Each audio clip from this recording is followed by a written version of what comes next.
I forgot to mention one major weird thing about my background that people, especially from my hometown, would probably associate with me.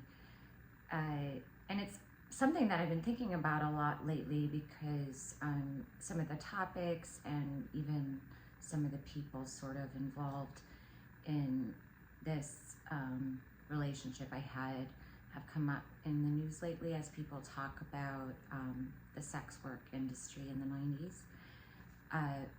My best friend, when I was 15, dropped out of school and became a sex worker and bought a Yellow Pages ad, which is how you would buy an escort agency in the 90s, and became a pimp basically in Chicago. So, but before that happened, we were in 6th grade when we met. We were nemesis. We had a mutual friend, and we became fierce enemies over the Bush Dukakis election. She was very Republican, as most people in my hometown, and I was very liberal. I really liked Dukakis because I hate the death penalty, and we hated each other, and then we were best friends, and we were frenemies for another, so off and on again for another 20 some years. I've never talked about that, even though I suffered more in some ways than she did from her choices because she left and I stayed behind. Yeah, so we were kind of drawn to each other as opposites.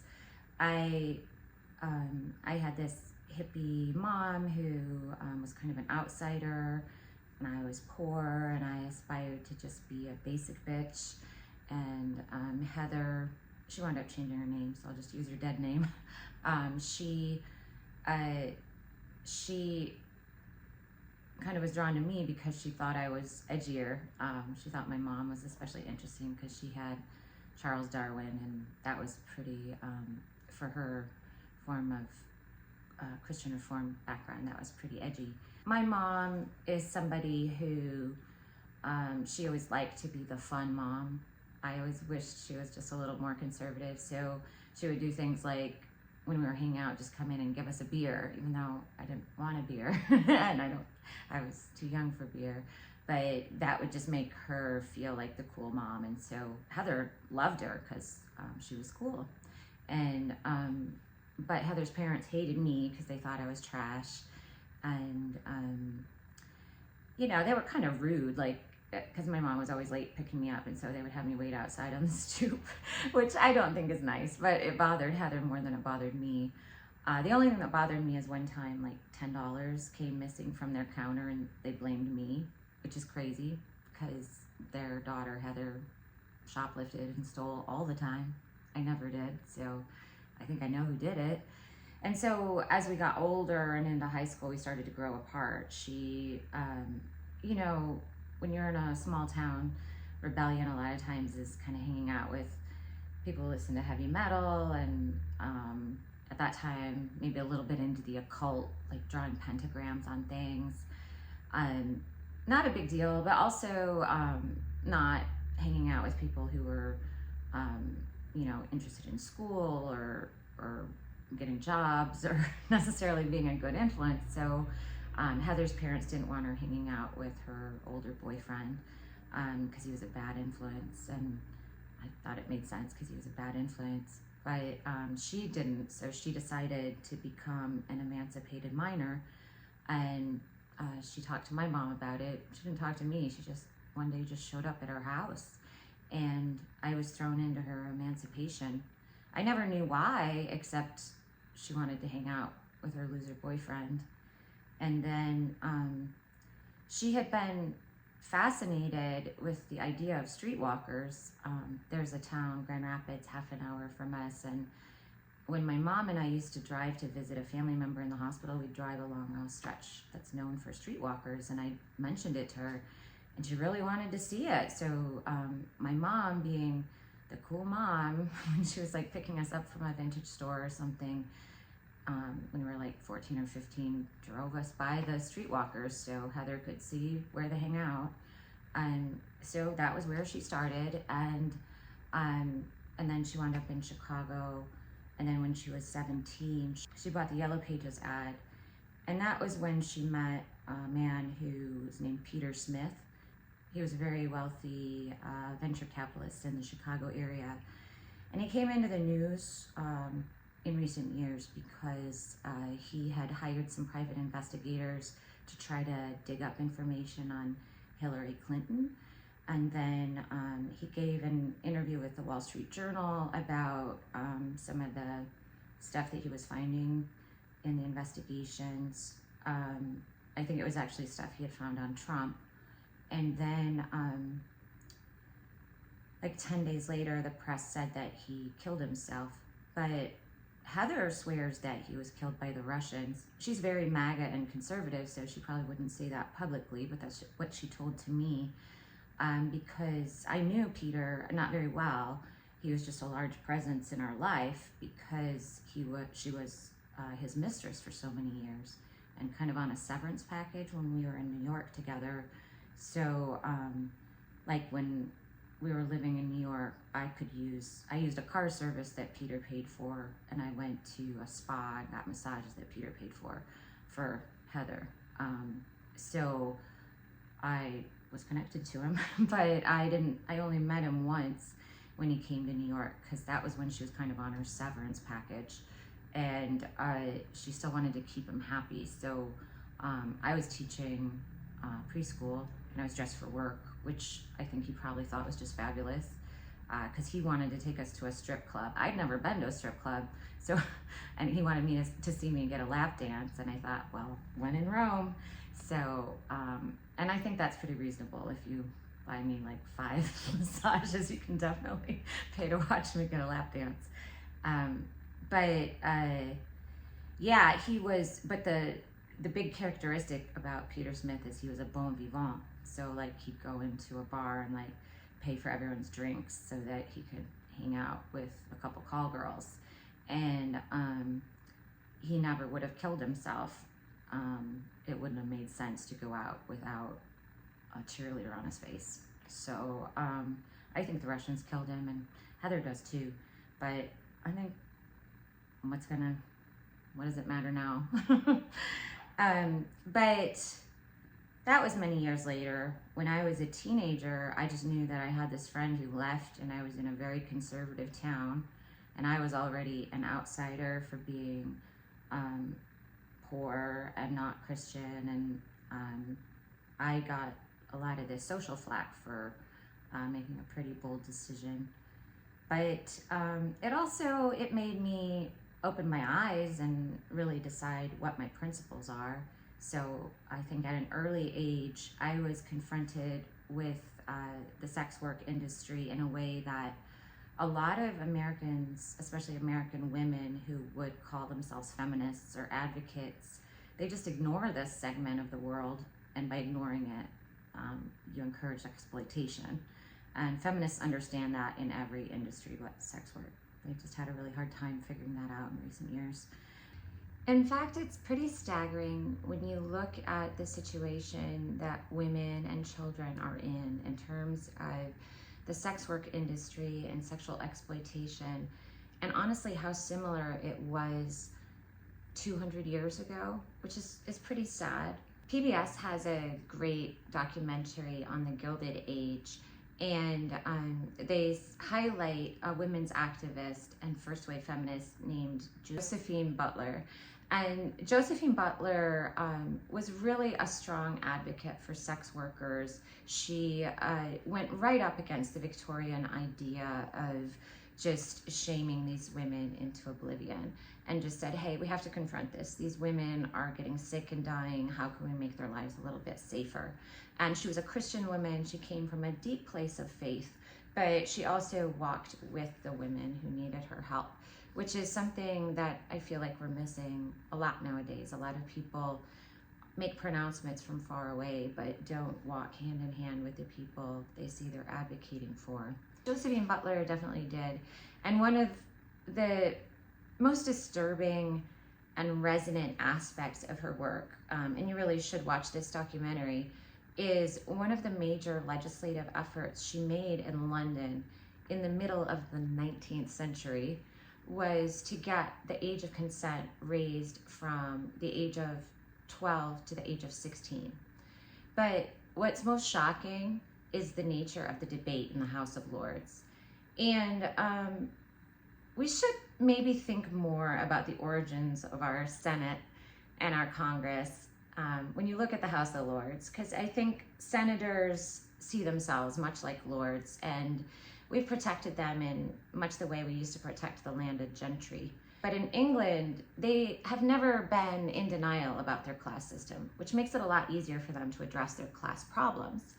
And so these lords, these oligarchs, these Elon Musks and Howard Littmans, they stood up in the House of Lords and said, gentlemen, oh my gosh, if we raise the age of consent, just think how embarrassing it'll be for your sons if they just had some foolish, youthful indiscretion where they just wanted to have sex with a 12-year-old child who was trafficked.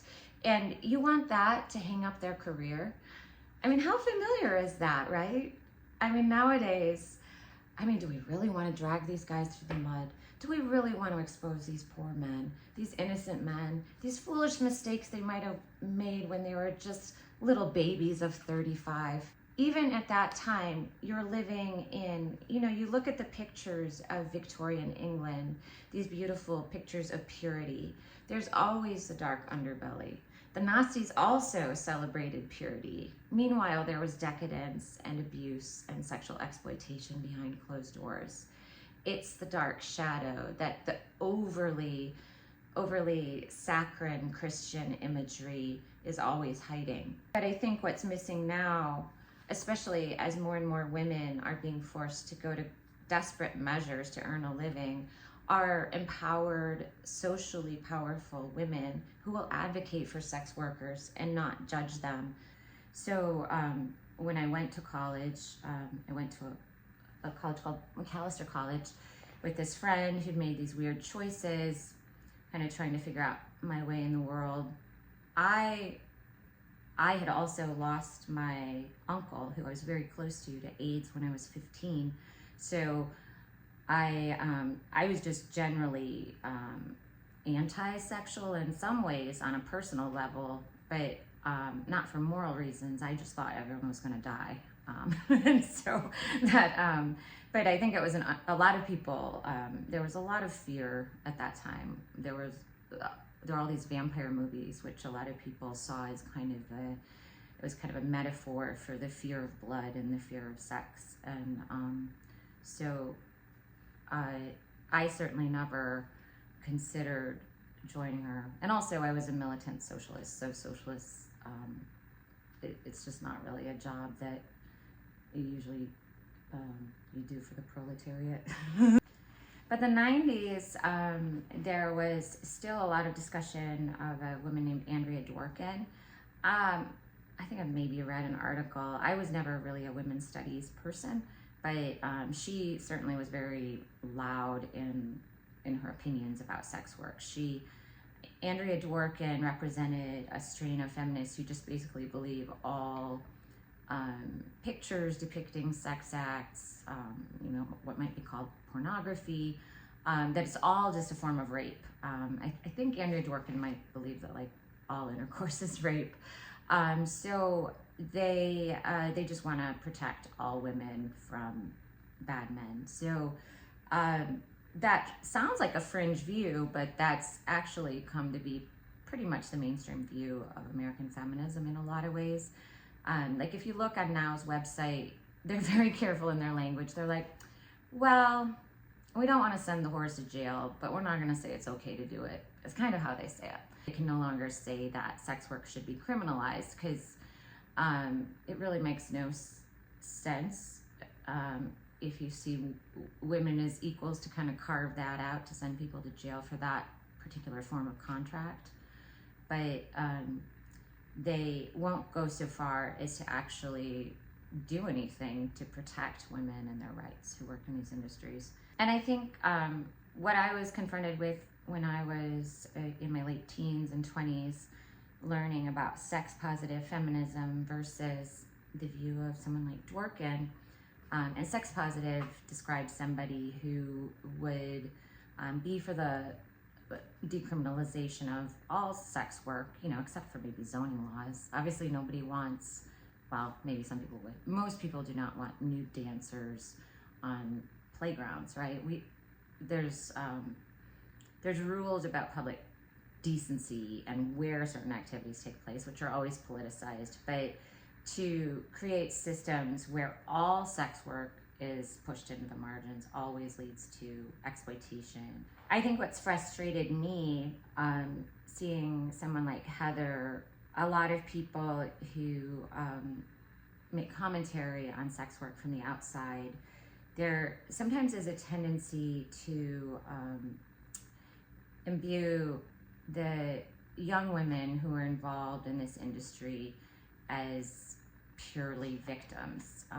And it's especially annoying when women over the age of consent, it's referred to as trafficking, when women aren't actually being trafficked. Women over the age of consent, of course, can be trafficked if you, say, use violence or lock a person in a room or hold her passport. But there's sort of a slippery slope with some well-meaning feminists who might say, well, if somebody hurts your feelings and lowers your self-esteem so that you perform sex acts for money, obviously you're being trafficked, because no sane, good girl would ever do such a thing. Like, that's sort of the kind of Victorian undercurrent that they don't say out loud, but they also don't examine. And that's what's frustrating about the today's modern feminism, which kind of grudgingly allows that, oh, we shouldn't put sex workers in jail, but doesn't explicitly ask for protections for them the way you would for other industries, and often refers to adult women like they're children. Because we've fought for years to get the age of consent, and it's really a problem if you start making the age of consent a moving guidepost. So that means, a 19-year-old young woman who's working as an intern, you might have a lot of social, emotional feelings, but legally, that young woman is still an adult. And you can't start muddying the waters about whether young women who are manipulated should be treated as children, because it took centuries for adult women to not be treated as children. And there should be some part of you that just sees that, if you're somebody who actually believes that all women are equal and should be empowered. But that's been a problem. I know when I've been forced to, for example, do work on OnlyFans or do sugaring, the problem is fundamentally, for any woman who's doing sex work, it is 95% an economic decision. It's an economic motivation. Even for women who are high-end, who are choosing to do sex work, usually it's greed. It's not their art, like a ballet dancer. Usually it's money, and most people are not at the high end. Most people have some situation. For me, I can't have normal hourly income because it's garnished, and it's also hard to have a stable living situation because of other issues from being a federal witness against very powerful Chicago judges. It's because of kind of unexamined sexual biases that when women have to do unpleasant work, that's sex work, we somehow treat it differently than if we have to do farm work or clean toilets or do any number of things that aren't self-actualization, aren't the height of our skills, but things that human beings do to survive. And obviously it's called the oldest profession for a reason.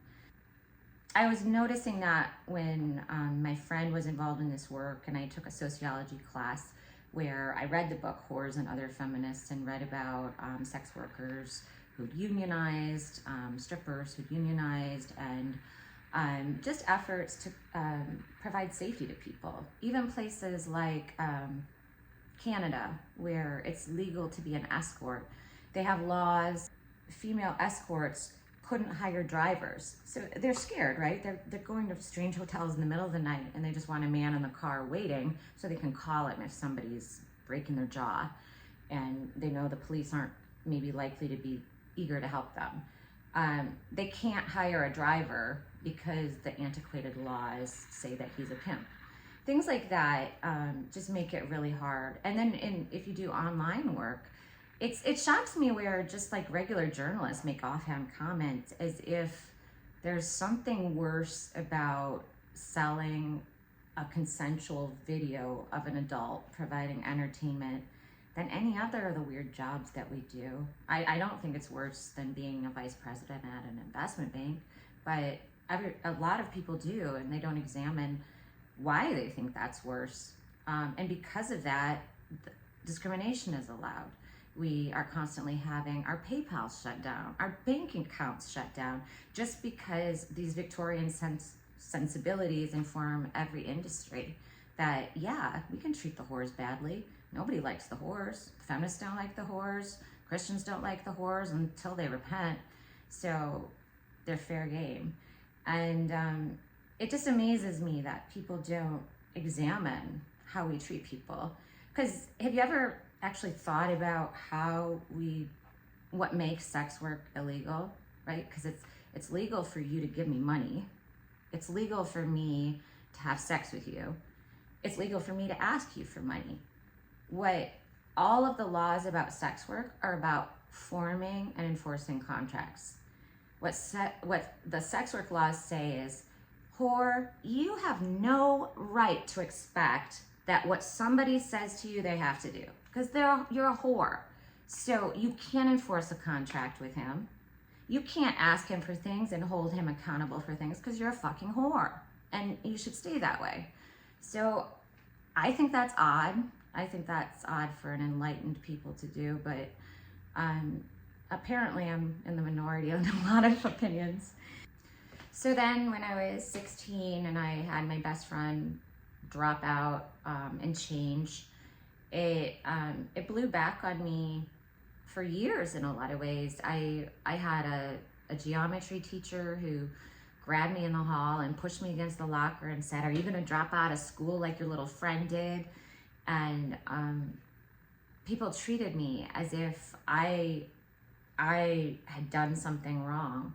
And it made me more loyal to her because of the hypocrisy, but it also made me more resentful of her because she had been born into this position of privilege and chose to be treated like crap.